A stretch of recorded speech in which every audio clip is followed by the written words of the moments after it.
L'Himalaya, la plus haute montagne du monde. Une montagne d'une beauté fabuleuse, un univers envoûtant où la nature est restée à l'état pur. Au milieu de cette montagne, un ancien royaume, le Zanskar, une région oubliée du monde. Il n'y a pas de route, à peine un sentier, parfois emporté par les avalanches ou les orages. Pendant 8 mois de l'année, la neige recouvre tout et le froid est intense.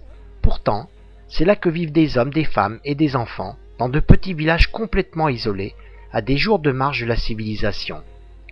Kourou est un de ces petits villages, perdus au milieu de nulle part, quelques maisons, des champs d'orge, de lentilles et de luzerne.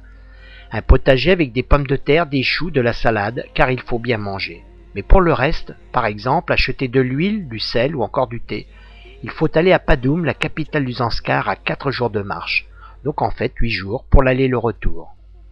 Le ravitaillement principal est assuré par des muletiers et leurs chevaux. Ils chargent des marchandises à Padoum et parcourent la vallée de la Tsarap pour ravitailler tous les villages établis le long de la rivière, jusqu'au pied du Shingula, un col à 5100 mètres fermant la vallée.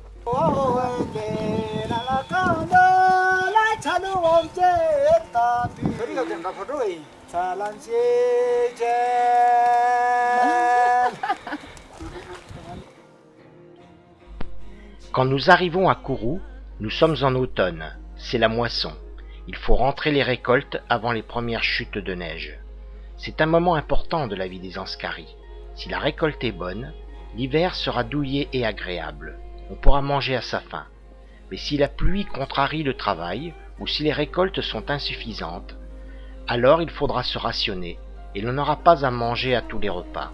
L'hiver sera long et difficile. Les premiers à en souffrir seront les enfants. Aux Zanskar, l'hiver dure 8 mois. 8 mois pendant lesquels la neige va tout recouvrir, avec des températures pouvant atteindre les moins 30 degrés.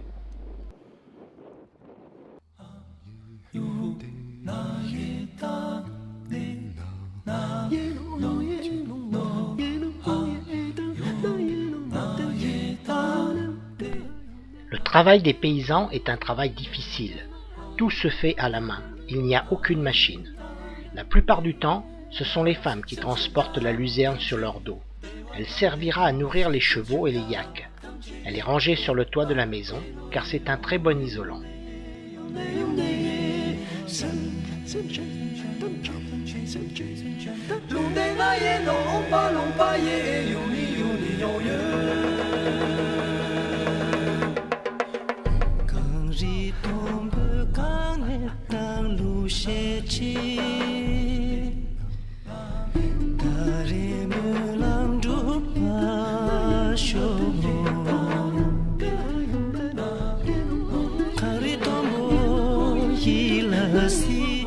Nous rencontrons des enfants dans tous les villages traversés. Leurs regards sont interrogateurs. Ils ont de bonnes joues, bien rouges. À 3500 mètres d'altitude, le soleil est violent. Ils brûlent leur peau et ils n'ont rien pour la protéger.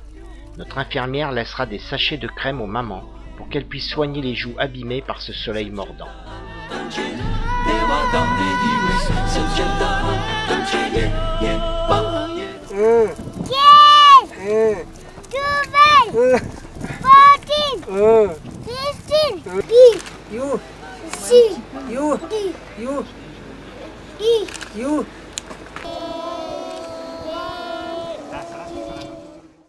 Dans chaque village, il y a une école.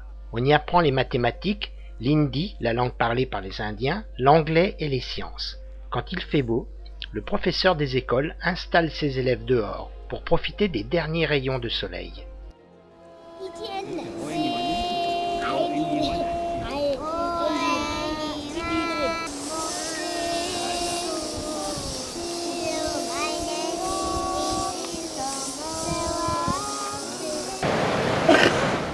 À Kourou, nous rencontrons Lamon et Tsirine. Lamon a 12 ans et Tsirine 14 ans. Pendant 6 jours, nous allons partager des moments merveilleux avec elles. Elles sont au collège Manali, une ville au pied de l'Himalaya, à 5 jours de marche et une journée de bus. Les vacances sont terminées, elles doivent rejoindre leur école. Nous allons les accompagner pendant leur périple.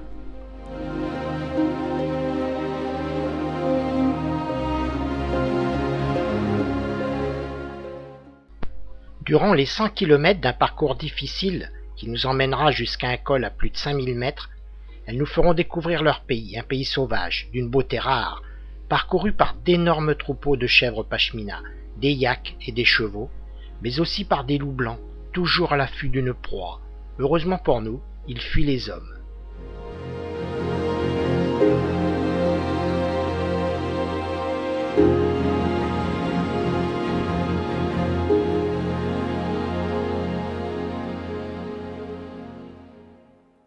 Les marmottes nonchalantes et bien grasses se méfient de l'aigle qui rôde au-dessus de leur tête.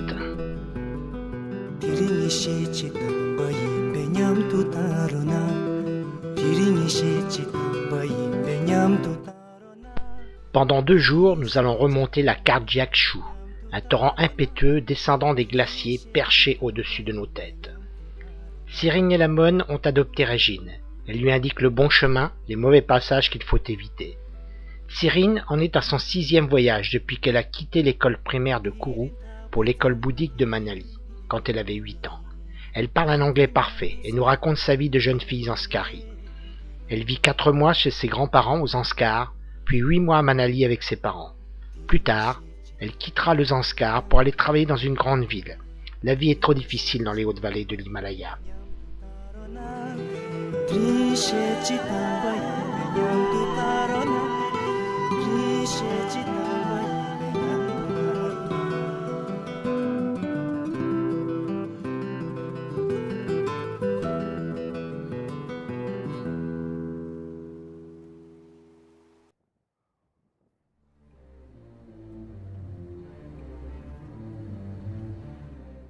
Le 3e jour, nous abordons une grosse difficulté, la longue montée vers le col du Shingula à 5100 mètres d'altitude. La respiration devient plus difficile, ce qui ne semble pas gêner nos 2 jeunes filles dans le pierrier qui nous emmène au pied du col enneigé. J'admire leur courage, leur adaptation à cette nature hostile, d'autant qu'elles marchent dans la neige avec des baskets, alors que nous avons des chaussures de montagne.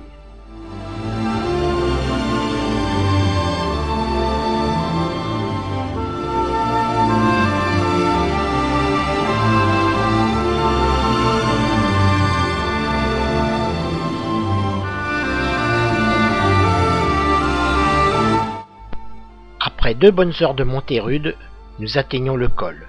C'est un pur bonheur de partager cet instant avec Lamon et Tsering. Il fait froid. Les drapeaux de prière tibétains claquent au vent. Il ne faut pas trop s'attarder.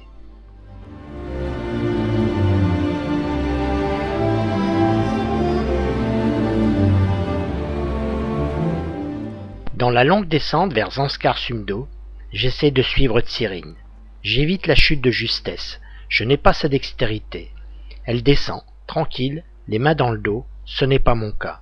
J'ai juste l'excuse de tenir la caméra.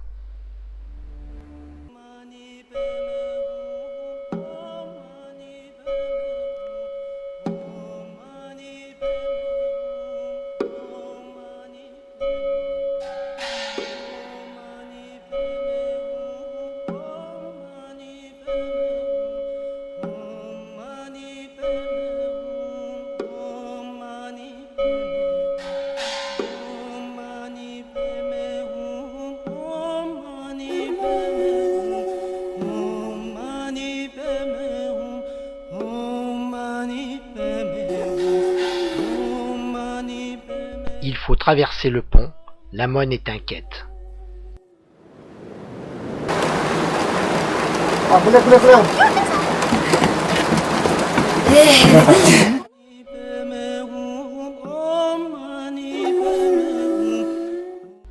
Il nous reste 2 jours de descente le long de la Zanskar Tongpo avant de retrouver un peu de civilisation. Bientôt, une route en construction permettra de rallier Darsha beaucoup plus vite.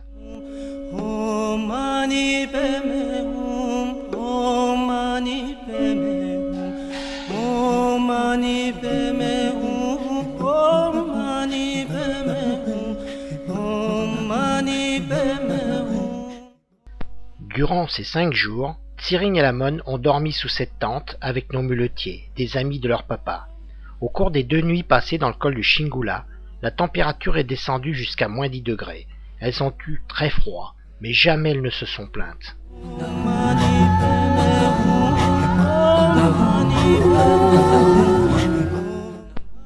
En perdant de l'altitude, nous retrouvons de la végétation.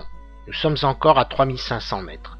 Nous venons de parcourir une centaine de kilomètres dans un autre monde, un monde à part, où le temps ne compte pas, où les valeurs humaines ont un sens, en compagnie de deux gamines qui ont su enrichir notre cœur avec leur insouciance, leur simplicité et leur sourire. Pourtant, leurs conditions de vie et parfois de survie sont loin de celles que nous connaissons.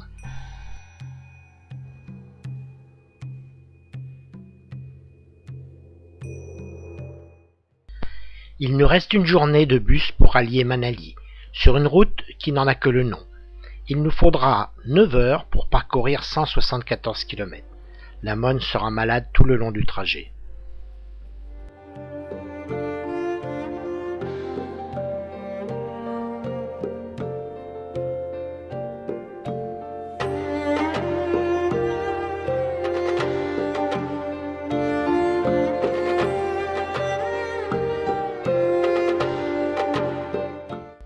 Adieu Tsirine, nous ne te reverrons sans doute jamais, nous te souhaitons tout le bonheur du monde.